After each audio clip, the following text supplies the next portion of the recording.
The forest wasn't supposed to be this big. Megan unfolded the crumpled map, smoothing it against her thigh as her boyfriend, Jared, leaned against a tree, wiping sweat from his brow. The sun hovered above the dense canopy, casting fragmented beams onto the mossy ground. They had been hiking for hours, longer than planned, and nothing on the map matched their surroundings anymore. "I'm telling you, we must have missed the turnoff," Jared muttered, pulling out his phone. The screen glared back at him with an infuriating no signal. "Great. Just great."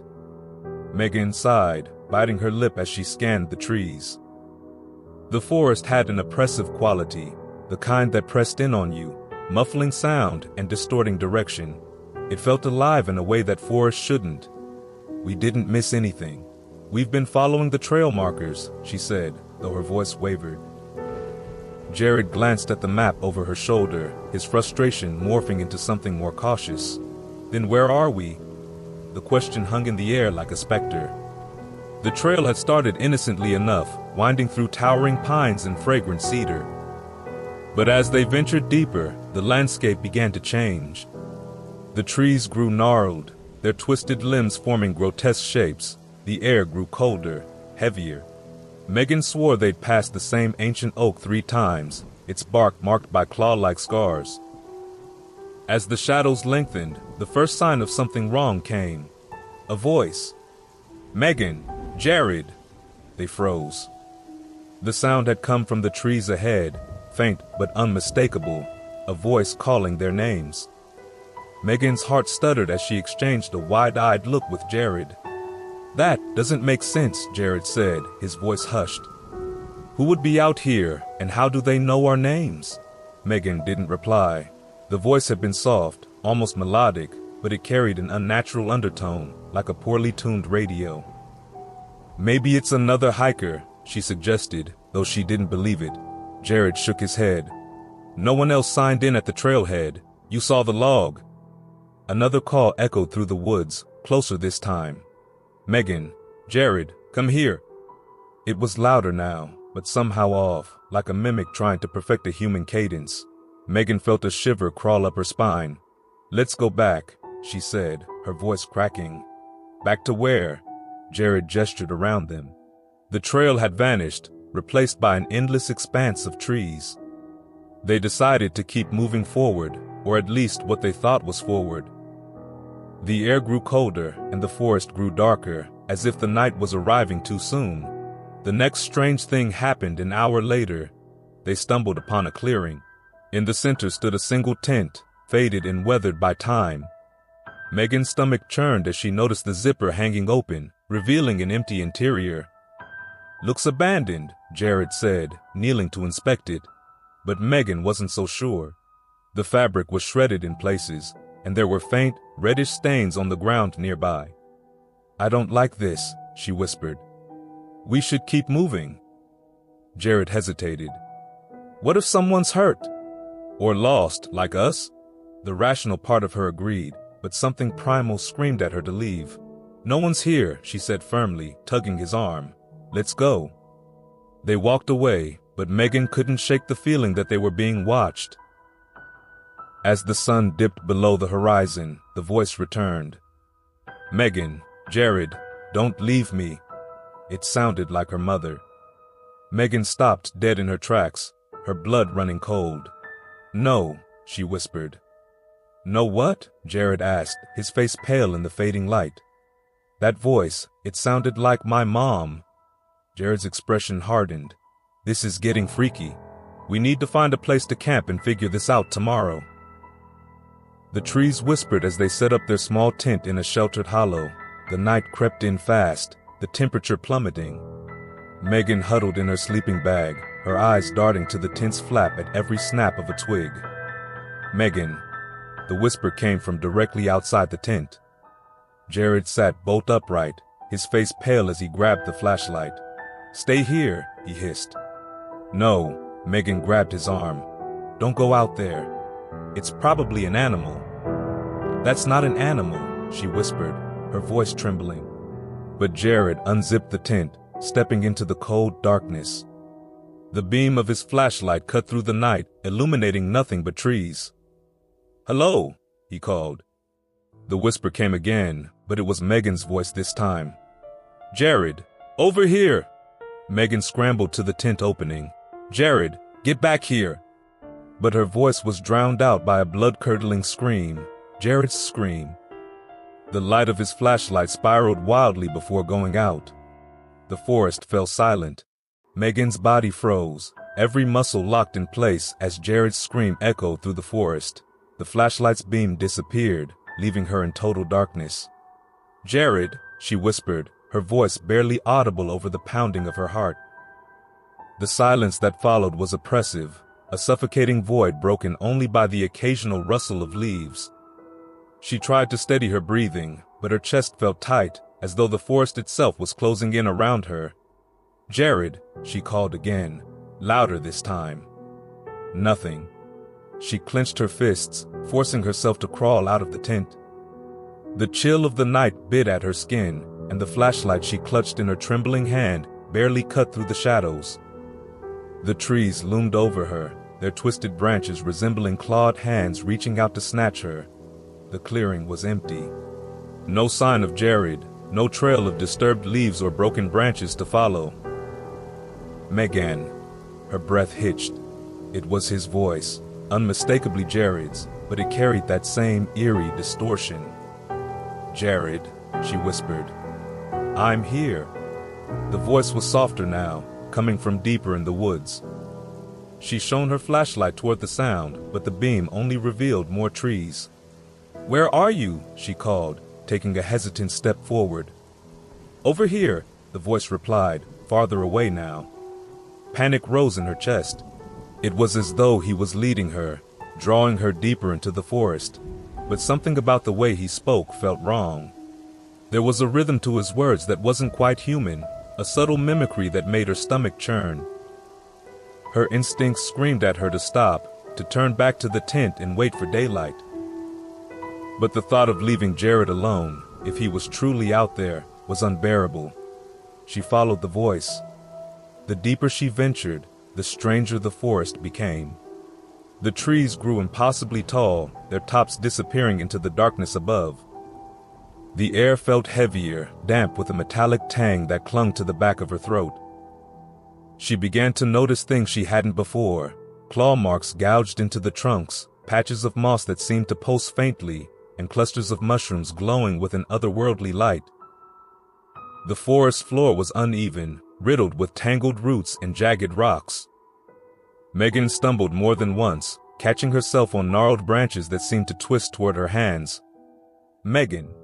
The voice came again, but this time it was closer, louder. It no longer sounded like Jared. It sounded like her own voice.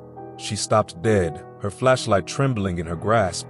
"What the hell is this?" she whispered. A soft laugh echoed through the trees, sending a chill down her spine. It was a cruel, mocking sound, reverberating in a way that made it impossible to tell where it came from. Her flashlight flickered. "No," she muttered, smacking it against her palm. "Not now." The light blinked back to life, illuminating something ahead, a figure standing just beyond the beam's reach. "Jared," she called, her voice shaking. The figure didn't move. It was tall, hunched, its silhouette warped by the shadows. "Jared, is that you?" Slowly it stepped into the light. Her stomach dropped. It wasn't Jared. It wasn't human. The thing was grotesque, its body gaunt and stretched unnaturally tall. Its skin was pale and translucent, taut over jagged bones that jutted out at odd angles. But its face was what made her scream. It was her face.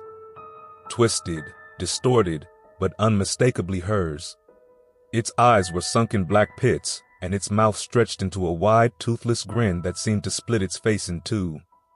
"Megan," it rasped, mimicking her voice perfectly. She stumbled backward, dropping the flashlight. Darkness swallowed her as she scrambled to her feet, her heart hammering in her chest. The creature didn't follow. Instead, it stood there, swaying slightly, its head cocked to the side as though it were studying her. She ran. Branches whipped at her face and arms as she tore through the forest, her breaths coming in ragged gasps. She didn't care where she was going, she just needed to get away. The forest seemed to shift around her, the trees twisting and closing in, forcing her onto a narrow path that led to another clearing. In the center of the clearing stood Jared. Relief flooded her chest as she ran toward him, tears streaming down her face. "Jared!" He turned slowly, his movements stiff and unnatural. When she reached him, she froze. His face was blank, devoid of expression. His eyes were wide and glassy, and his lips moved soundlessly, as though he were trying to speak but couldn't form the words. "Jared," she whispered, reaching out to touch his arm. The moment her fingers brushed his skin, he collapsed. No, not collapsed, he crumbled. His body disintegrated into ash, scattering in the wind as she stood there, paralyzed with horror. "Megan!" The voice came again, but now it surrounded her, echoing from every direction. She spun in place, her eyes darting wildly. "Who's there? What do you want?" Laughter answered her, low and guttural, growing louder until it drowned out everything else. The trees began to move. They groaned and creaked as they shifted, their branches clawing at the sky. The ground beneath her feet trembled, and she realized with dawning horror that the forest itself was alive. Something was coming. A figure emerged from the trees. No, multiple figures. They were identical to the creatures she had seen earlier, each one wearing her face, each one whispering her name. "Megan! Megan!" She turned and ran, her sobs choking her as she fought to keep moving. The voices followed her, growing louder, more frantic. "Megan!" She didn't know how long she ran. Time seemed to stretch and warp in the endless forest. Her legs burned, her lungs screamed for air, but she couldn't stop. Eventually, she stumbled into another clearing, collapsing to her knees. In the center stood the tent they had found earlier, but now it wasn't empty. The flap was open, and inside, she saw Jared's flashlight lying on the ground, its beam illuminating the faint outline of a figure sitting motionless in the shadows.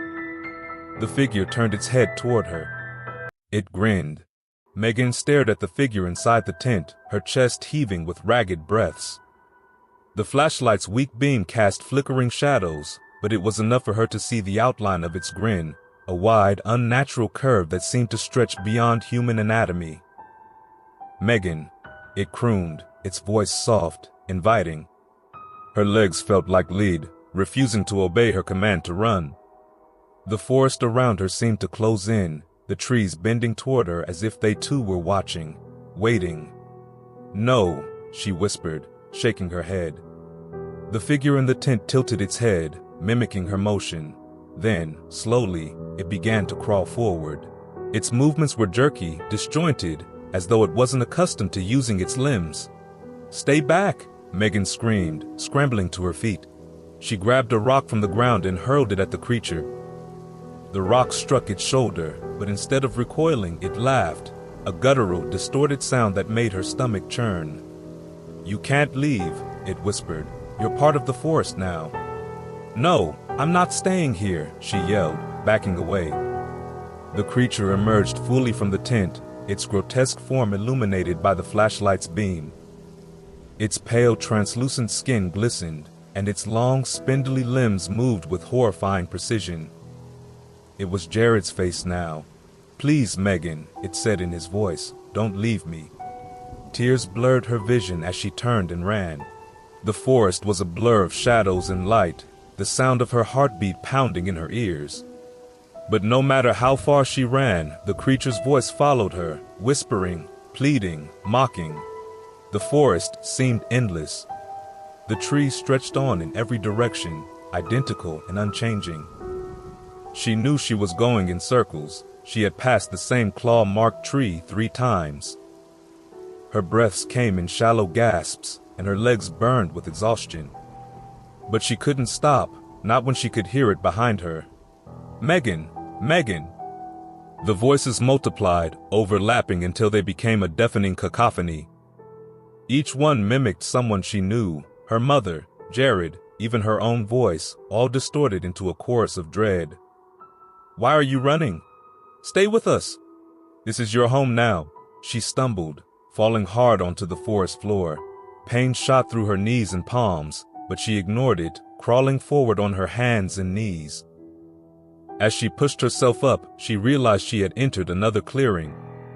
In the center stood a massive tree, its trunk gnarled and blackened, its roots sprawling across the ground like veins.